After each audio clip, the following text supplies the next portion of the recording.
Nëse dikur në portin e Durrësit kapeshin qindra arka me banane të mbushura me kokainë, prej 3 vitesh policia shqiptare zyrtarisht nuk ka kapur më asnjë sasi të madhe droge në këtë pikë kyçe. Në letër gjithçka duket nën kontroll, por faktet, dosjet dhe reagimet ndërkombëtare tregojnë të kundërtën dhe sinjali më i fundit vjen pikërisht nga Washingtoni. Ambasada amerikane në Tiranë njoftoi zyrtarisht se linja e sinjalizimit të DEA-s, Agjencia Amerikane kundër drogës, është vënë në dispozicion të qytetarëve shqiptar. Përmes një kontakti të drejtë për drejtë në WhatsApp dhe një adrese emaili, DEA kërkon që çdo individ që ka informacion për trafik droge apo pastrim parash të bashkëpunojë direkt me agjentët e saj. Pse tani? Linja e sinjalizimit të Agjencisë së SBA-ve kundër narkotikëve është aktive.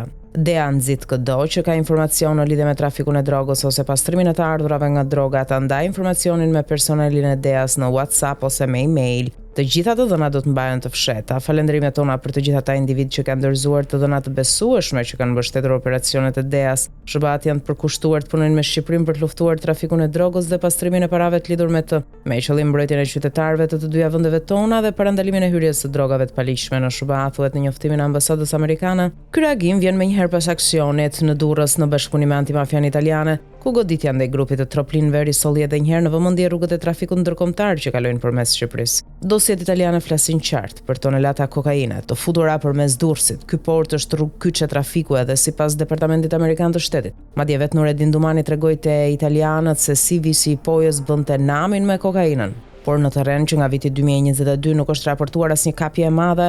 Në maj 2024 autoritetet gjetën rastësisht 7 kg kokainë në një furgon. Një pikë ujë në oqeanin e trafikut që kalon në radar. Këto të dhëna tregojnë për një realitet të frikshëm. Porti vazhdon të përdoret nga rrjetet ndërkombëtare të trafikut, por shteti nuk arrin apo nuk dëshiron të kapë asgjë. Dhe DEA nuk ka më durim për të pritur rastësitë e policisë së shtetit. Kjo linjë sinjalizimi është një formë denoncimi paralel jo për të ndihmuar policinë shqiptare, por për ta anashkaluar atë. Edhe zyrtarët e antimafjes e bën të qartë se ka policë të lidhur me bandat. Mesazhi është i qartë. SBA nuk ka më besim të plotë te institucionet shqiptare dhe për këtë arsye po kërkon ndërveprim të drejtë për drejtë me qytetarët. Është një thirrje urgjente për informacion, por edhe një sinjal që rrjetet e drogës janë ende aktive dhe të mbrojtura diku mes Tiranës dhe Durrësit.